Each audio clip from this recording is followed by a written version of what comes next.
So good evening, or I guess in Taiwan, it's Saturday morning. And so good morning for you guys in Taiwan. I'm Richard Gebertz. I'm a distinguished professor at CSPP at Allied International University in San Diego in the clinical PhD program. I've been doing this biofeedback stuff for a long time, and one of the people that sort of created heart rate variability biofeedback. This topic is near and dear to my heart because we had a wonderful team that worked on this project together. So I'm going to focus on this topic of chronic pain today. And I really would appreciate comments and questions. So I'm going to be watching the Q&A or the chat. And if I see any, I'll stop and talk to you about them. This slide's probably the most important for the take-home today, as all chronic pain is not created equally. The takeaway from this topic is that many professionals do not get that pain, chronic pain, as even acute pain, is quite a complex phenomena and can come from many places. What we're going to be looking at is three kinds of sources of pain. Mainly, the one we're mainly going to focus on is myofascial pain or pain from muscle. Neuropathic pain, as you may know, stems from damaged nerves or with bony impingements on nerves. It shows up as neuropathies or radiculopathies, sometimes stump pain and amputation. There is another kind of pain we're not going to talk much about today, a little bit, but it's called central sensitization pain. And this seems to be pain that's coming from normal sensory signals in the body, but is interpreted by the brain as pain. So this is one of the most interesting and complex forms of pain. The main forms of that we'd see would be fibromyalgia, complex regional pain syndromes, and occasionally phantom limb pain. Phantom limb pain we know must be this one because basically there's no limb there to hurt, but the brain seems to interpret the pain in the missing limb. So it's a fascinating topic, but it's not really very common. What we're going to focus on is pain from muscle, which is called myofascial pain, meaning it's coming from trigger point pain, and I'll try to build the model for you of what that pain is and how we deal with it. Understanding pain, we know, for instance, right now that the biomedical model is not working. We've got pills that don't work and procedures and surgeries that don't work very well. In fact, they've now created 500,000 deaths in the opioid epidemic, done far more harm than good. We know that prevalence of chronic pain is on the rise, especially in North America, but also in other advanced countries. Majority of providers are not trained in pain. Across disciplines, 96% of medical schools have zero activity for pain. If they do have pain, it's all around medication management. Even among those trained, people are really pretty poorly trained. And I think all of us, we know as pain is a biopsychosocial phenomenon. It's a complex phenomena that exists from biological sources, psychological and social. And they're equally important domains. The group that tackled this problem of the muscle pain was led by a neurologist, David Hubbard, called himself a neuroepistemologist. No such thing as that, but it was his little joke that I got. And we've had a long list of people that have worked with us over the years on the projects that I'm going to talk about now. You might be interested also in a newer phenomena that I'll just talk a little bit about called Pain Processing Program. This is a program of Howard Schupner's and some colleagues in Colorado as well, that uses a kind of the same interpretation I'm going to give you, but just purely from a psychological point of view, trying to get people to realize that their fear of pain is more of the problem than the pain itself. So we could talk a little bit about that, but that'll just be kind of a sidelight to that. Additionally, pain is sometimes classified as completely centrally mediated versus pain with peripheral component. Central would be phantom limb pain, as I said. Peripheral would be the kinds that I talked. The problem we're talking about, musculoskeletal pain, is the second largest expensive source of medical expenses in advanced countries, second only to cardiovascular disease. And yet, what is the medical specialty for that? Well, there are rheumatologists for rheumatological diseases, but there's actually no specialty for the second largest source of medical expenses. Orthopods basically are surgeons and really are not trained in this. We have physical therapists, of course, and there's one specialty called physiatrists or rehab docs that are actually the docs that do specialize in this, but there are very few of them. So epidemiology is, I'll go through quickly. It's second only to the common cold, lots of work days lost, direct and indirect expenses, billions of dollars, heavily in workers' compensation claims. 35% of work disabling injuries are on this source of pain. Many ER visits, many physician visits, many chiropractic visits, and probably 20% of the general population is affected at any one time by this. Almost all of us have muscle pain at some time in our life, 80% of us. So the key question here is the diagnostic distinction between chronic pain, which is often lumped together between all these sources of peripheral, and central. But I'm going to ask you to be critical about that and see if you can understand a little bit better what central pain syndromes are and how they differ from peripheral pain syndromes, which is the myofascial pain that I'll be talking about today. I'm just going to present a study we published a while back as a kind of a teaser. This is a study that our student, Ali Oliveira, did, and we published in 2025 in Spine. What we did is we went into emergency rooms and we asked people if they're willing to, while they were waiting for whiplash injuries, to see a 12-minute video or to have treatment as usual. And we randomly assigned them to one of the two. We managed to get 126 people, 63 in one group, 63 in the other, pretty much. And that was the only intervention. And then we followed them up at 1 month, 3 months, and 6 months. We quizzed them on the video, and we found out, much to our delight, that they actually understood the video and could answer a lot of questions about it. If you want to see the video, there's the website for it. It's free to see. Whiplash is an interesting injury. It's not really a chronic pain in itself, but it can become chronic. Since it was an acute injury, we were interested in seeing if we could look at what the factors were that led it to becoming chronic. In simple whiplash that we were looking at, the neck is wrenched forward and back in an accident. The muscles are overstretched. They have some inflammation and some red blood cells, white blood cells for a day or two, and then they're completely fine after that. After that, there is no diagnostic test that shows anything wrong with most people with whiplash. Some people do get fracture, but we're eliminating those people from this idea.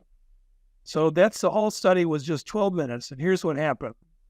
At 1 month, 3 months, 6 months, the people who saw the video had dramatically less pain in 2 different scales, had way fewer chiropractic visits, way fewer physical therapy visits, way fewer MRIs, almost no ER visits, no ER or urgent care visits. Here's the most important one. Look at the number of people who were prescribed opioids. Just remember, this was 2005, so this was a warning sign of the opioid epidemic. After 6 months, 37% of the controls who got treatment as usual were still using opioids for their neck pain, as opposed to basically 2% of the people who saw the video. So the video, a 12-minute video in the moment, had a really dramatic effect on the chronicity of the pain, well as many other kinds of things.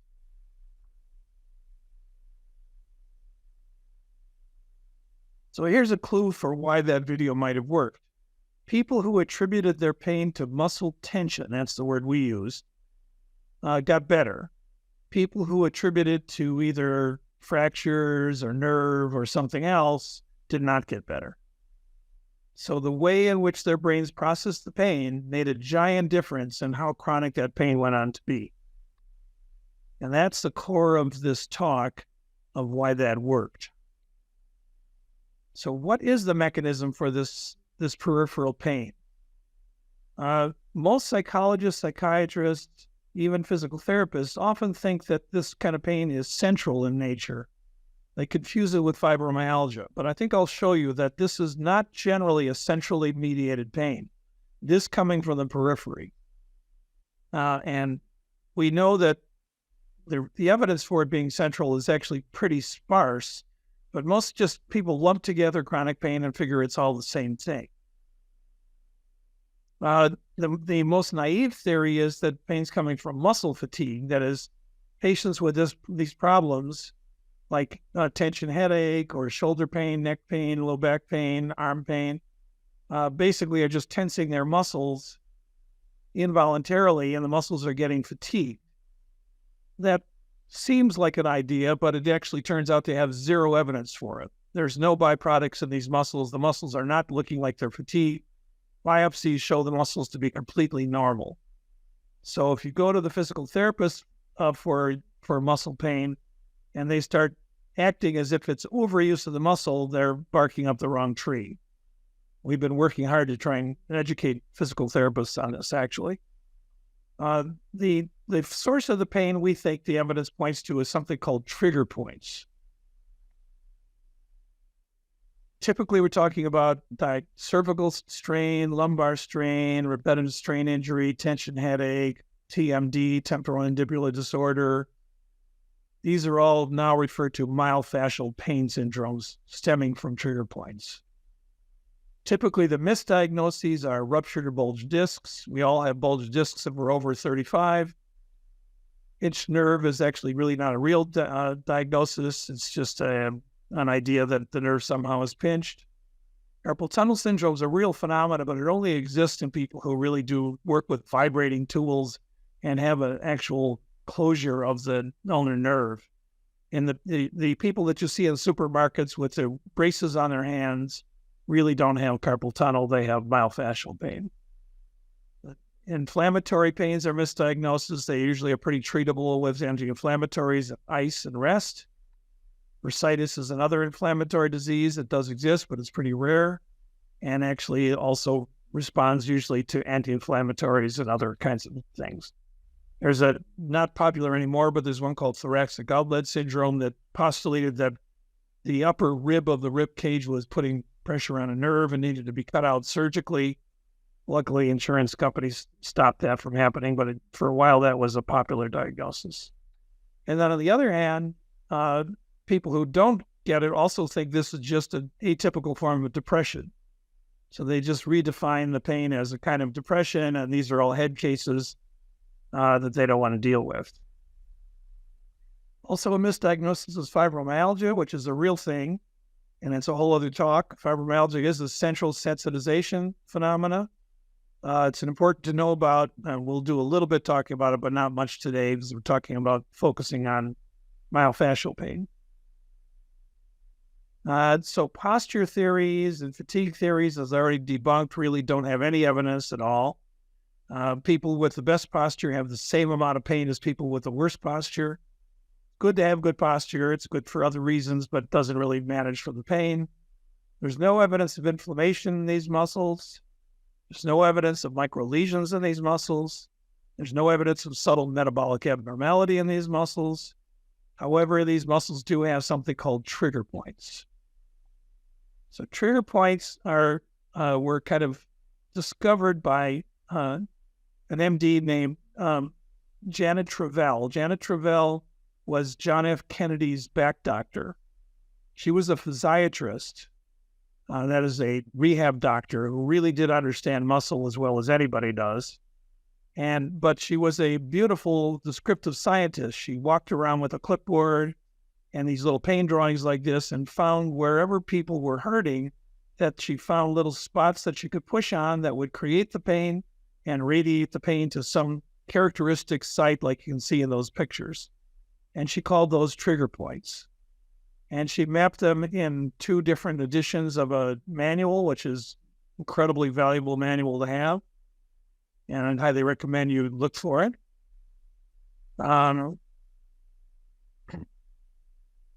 So this is just the definition of myofascial pain from an article that I thought would be useful in your slides. I'll talk about it. David Simons was the junior partner. He's passed away now, but acknowledging the lack of attention paid to the muscle, has stated muscle's the orphan organ, no medical specialty claims it. There are signs, however, that Simons' comments along with Travell's myofascial pain concepts are gaining ground in mainstream medicine, slowly. So they've called trigger points. A trigger point is the nature of this kind of pain. It's associated with stiffness in the muscle, localized point tenderness. So when you push on it, it hurts. When you push on it, it stimulates local and referred pain. Often you can feel a knot in the muscle, a taut band. So massage therapists, when they find the knots in your muscles, those are trigger points. She called it a trigger point because you initiate one place and it goes somewhere else. So you can see there's a really nice a website that has trigger points on it that they put in there. You can look that up on your own. And this is just one of millions of them. They look like this. The X's are the trigger point, and the dots are where the pain is felt by the patient. And so they're very characteristic sites of those. They're pretty much the same in everybody. And Travell did just a fabulous job of kind of documenting those and characterizing them. Just put a few in for you to see. Now, there are something called tender points as well. Tender points were invented by rheumatologists for fibromyalgia. And unlike trigger points, they're not a very reliable sign and symptom. So if anybody questions whether trigger points are reliable, there's many studies that show that blind raters can really identify most of the signs of trigger point, like the spot tenderness, the ability to get a little jump sign, pain, palpable band, referred pain. The twitch response is the only one that is not very reliable. It takes a good technique to be able to get a twitch in the muscle from that. So the evidence is pretty strong that trigger points are a reliable sign and symptom, unlike tender points. So we began to explore this because we were puzzled by the fact that everybody in the world knows that there's a mind-to-muscle connection, right? Everybody knows that you feel tension in muscles when you're stressed. But where is the mechanism for that? And we were exploring mechanisms like crazy in our team, and we really weren't finding anything that made any sense to us. And we finally talked Dr. Hubbard into looking at trigger points, which he didn't really believe in because he was a neurologist, but we convinced him. And he went out and actually bought some equipment to be able to do a needle electromyograph in 2 different sites. So the needle would be inserted into the trigger point for one site and into the nearby tissue for the other site. And what we found very reliably is that the trigger point had a lot of electromyographic, a lot of electrical activity in it, whereas the regular muscle did not. So if you were doing surface EMG, you would see almost nothing in that muscle because the trigger point's deep enough to not really generate activity to the surface. But when you put a needle into it, voila, you see a giant amount of electrical activity in that trigger point. And we published a bunch of studies showing that there was a lot of activity in both in normals with latent trigger points and in pain patients. Next we did is we were interested to see if we could decide where that electrical activity was coming from. So in electromyography generally, it's the sensory motor system that's producing at the neuromuscular junction the electrical activity that we see as an EMG. So what we did is we looked at these needle trigger points and we injected curare. Curare is a powerful cholinergic blocker, temporary cholinergic blocker. It's a South American jungle poison that blocks regular muscle. It's actually used in open heart surgeries to paralyze muscle. So all the regular muscle in the neuromuscular junction is paralyzed because the curare fills up the receptor sites and stops the transmission from the brain to the muscle. Here you can see that This is the trigger point here. Here's the regular muscle. That the injection of Zicuri had no impact at all. So that reinforced our idea that wherever this electrical activity was coming from, it was probably coming from the autonomic nervous system, not from the sensory motor system. We further verified that by doing a second blockade study where we injected phentolamine. Phentolamine is a alpha cholinergic blocker with a short half-life of about 20 minutes. It blocks the activity in the sympathetic nervous system, specifically the alpha sympathetic system. That's part of the adrenergic neurotransmitters. And when we injected the trigger point with phentolamine, as you can see here, the activity pretty much went away and then came back exactly when it's supposed to, 50 minutes later. That 20-minute half-life means that's when it should happen. Actually, for once, the drug company actually gave us the right information on the half-life. So that reinforced our idea that the activity in the muscle that could be coming from the autonomic nervous system, which was a big eureka moment for us because that would explain the mind-to-muscle connection. How is it that psychological stressors create muscle pain? This would be a mechanism that would make sense of that, since we know it's not coming from voluntarily contracted muscles. So we did a bunch of studies on that. A bunch of Italian researchers had previously found out that the one part of the muscle spindle is the little capsule inside the muscle that is the sensory aspect of the muscle, feeds back information to the brain about the stretch of the muscle, where the muscle is, and how you know where it is. If you close your eyes and touch your nose, how does the brain know where that is? It has to be some feedback from the muscle to the brain. And that is coming from these muscle spindles. Furthermore, the spindles actually have pain and pressure sensors on the capsule. These are little capsules filled with joint acid, hyaluronic acid. They have a whole series of specialized stretch receptors inside of them that tell the brain what's going on in the muscle. They're a pretty good candidate for feedback to the brain about pain. These fibers here are the regular muscle fibers. You can see the neuromuscular junctions here. That's the ones that the brains activate through motor end plates that are voluntary muscles. This one doesn't have that. It's much smaller, and their little spindles are spread throughout the body to help the brain figure out feedback loops in the muscle.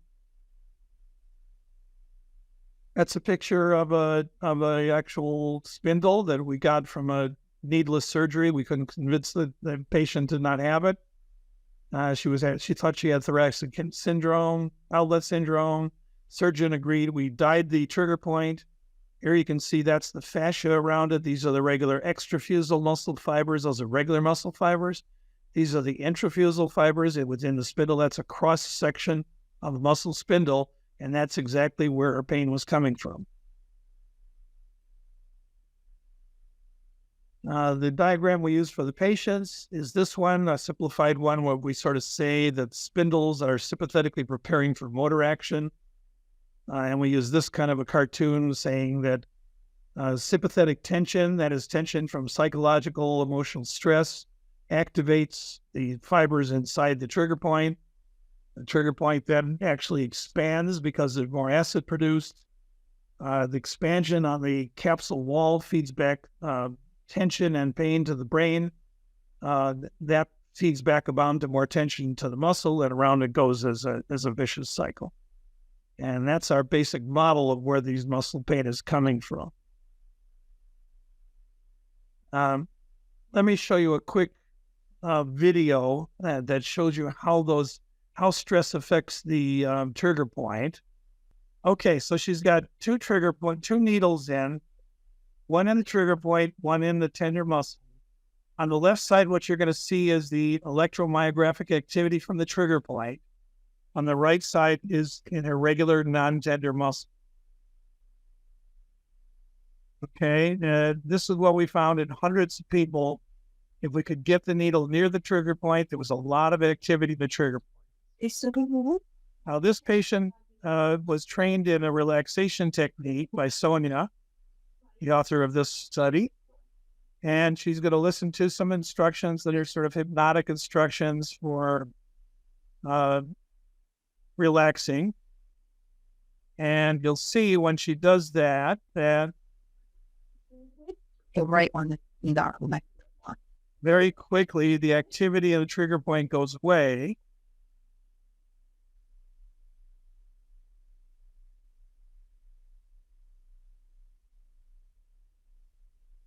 The moon has gone in on this.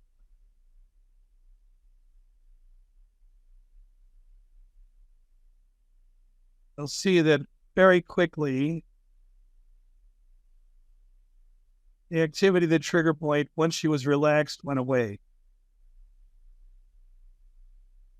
Okay, now I'm going to fast forward.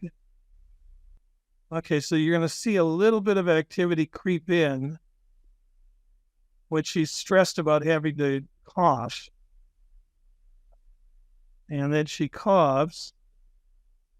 A little activity. She coughs. A little bit of stress of coughing really made her activity go up.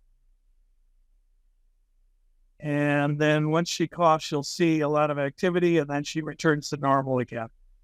Now, after that, we actually stressed her.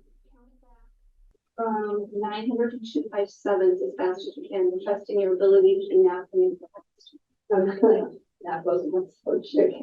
900 to 257, yes, as fast as you can. Oh my gosh. Here you can see what happens during stress. 895. Muscle. This is the regular muscle, so she's not clenching her muscle at all. Only the trigger point's being activated. 81. And the more flustered she gets, the more activity, even though she's not punching her shoulder whatsoever. You're at 867.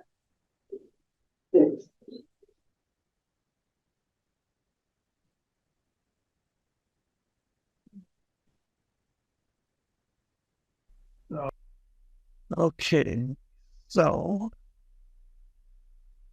skip these slides in the interest of time. We have lots of published studies that kind of describe the trigger point findings. They all kind of tell the same story. So the model that we're proposing is what I call a mediational model. That is internalizing emotions for the most part. Anxiety, stress, tension seems to produce prolonged sympathetic activity, but even more important, vagal withdrawal that allows for alpha sympathetic stimulation of trigger points. The trigger points are the source of the pain from the capsule of the trigger point, and they produce myofascial pain, can be as acute or chronic as it might be. Feedback about the unknown source of the pain gets people more stressed again, and we get the vicious cycle going that way. Also, there's some physical phenomena that can create that as well. Overstretching the muscle is something also that can happen. So let's talk a little bit heart rate variability, just a little bit of a review if you're not familiar with it. Chronic pain patients have significantly poorer heart rate variability. Low heart rate variability is a sign of autonomic inflexibility. This is a review of a lot of studies that showed that many studies showed decreased heart rate variability in chronic pain patients. So we know that their parasympathetic nervous systems are not actually working very well from many different studies. So if we know that, what's the nature of the treatment? We know that surgery doesn't work. Here's a really nice review by surgeons themselves, showing the limited activity of certain common elective orthopedic procedures and their clinical effectiveness, a level of the evidence. I think I have these conclusions. We conclude that many common surgical procedures performed for musculoskeletal conditions causing chronic pain have not been subjected to randomized trials comparing them to not performing the procedure. Based on the observations that such studies have been performed, only 14% showed a statistically significant, clinically important benefit to surgery. And then we need more activity, obviously more stuff. The kind of pain we're looking for, I think, is well described by this neurocircuit idea of Howard Schupner's. Pain that's unusual in its pattern, one whole side of the body, or one whole arm or leg. Pain's a mirror image, locations on both sides of the body. Pain from an injury that lasted after normal healing. Pain shifts from one location to another, especially pain that's spread from one area of the body. And then situational factors are pain depending on environmental factors, on emotional factors, and on physical factors, are the kinds of pain that usually we're thinking of in this category. In this study, they use this kind of teaching people to not be afraid of their pain. You can see the blue line here had way better outcomes than a sham injection or wait lists. So the sham injection was a pretty powerful placebo in that study. So you might want to look into that. So the treatment that we're looking at is somehow to try and deal with the model that we talked about. We start with a pain drawing, which is your most important diagnostic tool. Paper and pencil tests don't work near as well as the person just shading in their pain drawing. Typically, myofascial pain will look like this or like this. Sometimes it's a little too widespread and you have to do a little more probing to see if it's not. Fibromyalgia, people usually color in their whole body. And neuropathy and radiculopathy are ribbons of pain in a very characteristic pattern. And actually, you shouldn't be seeing them. They should be, those are the one sorts of pain that might respond to surgery. So we're looking for these patterns of pain that either very local or a little more widespread. If it's too widespread, we need to do a little bit more working on it. But here you can see this person had a tension headache. They colored in from that pain. It's probably okay from that pain drawing. We try to get people to see that pain is muscular in nature. These are the three categories that people kind of want to be in because it's more respectable to have nerve compression or nerve damage or nerve traction. But once they realize that that's not going to help them, you can usually get them to see maybe they should be in this category. And we work really hard at getting the attribution, as you can see in that study, to muscle. Get them to see that muscle is the source that they should be looking at. The differential from fibromyalgia is important. Myofascial pain is regional with the pain patterns we saw. Fibromyalgia is bilateral and widespread. It always is accompanied by morning fatigue and sleep problems, often with cognitive problems. That's not true for myofascial pain usually. So the most important part of the treatment is getting the person on board for the source of the pain being myofascial, being muscular. To do that, try to create a safe, stigma-free environment. We know from Porges' theory and from a lot of evidence from that people's autonomic nervous systems are highly tuned to perceptions of threat.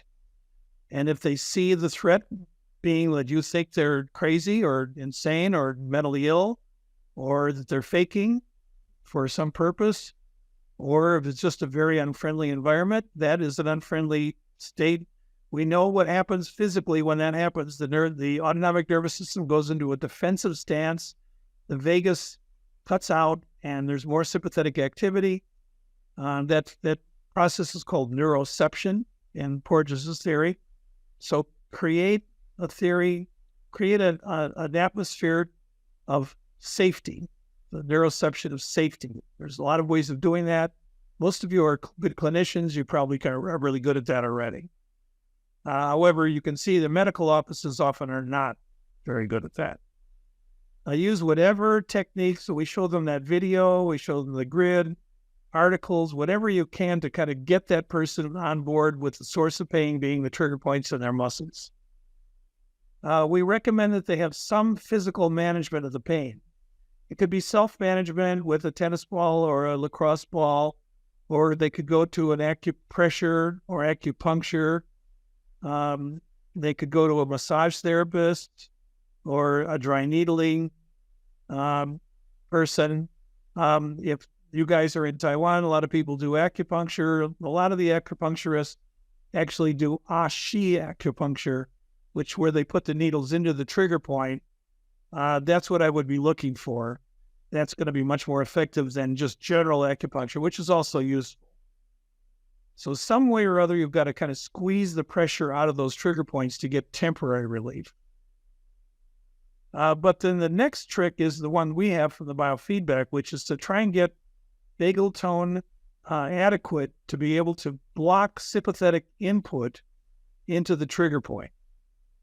And so we want to do some technique, and the technique is going to be heart rate variability biofeedback, to try and boost the autonomic nervous system's flexibility to be able to withstand stress periods that would ordinarily activate the trigger points.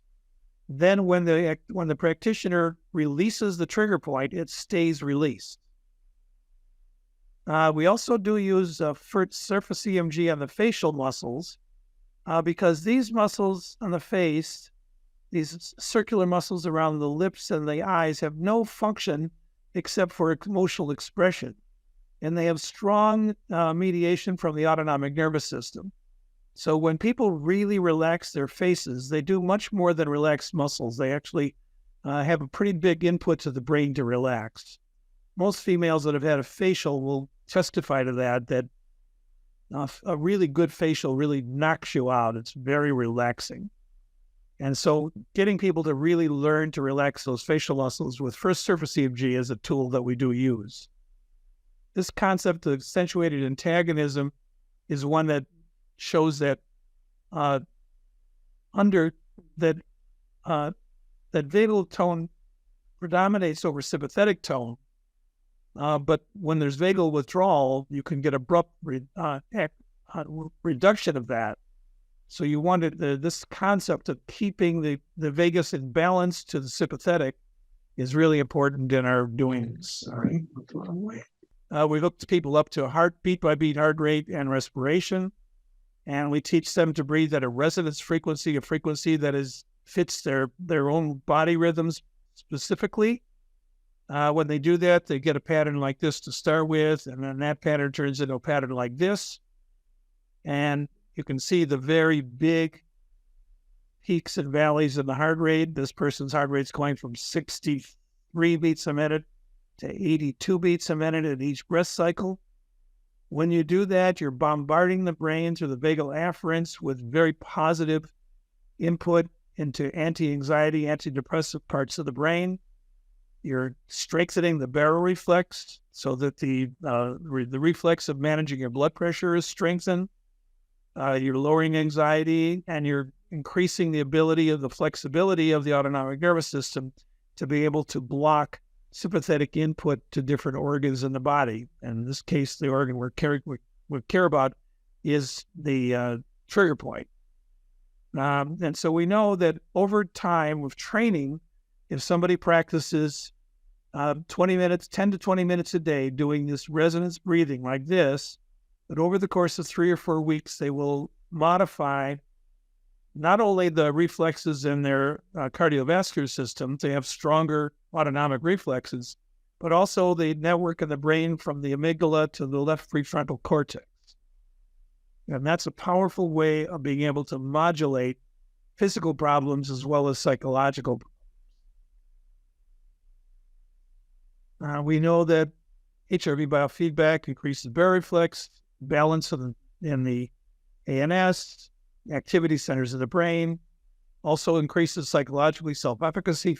People feel good about seeing that they can do it. The afferent pathways, as I was describing, are really powerful. So this is the workbooks.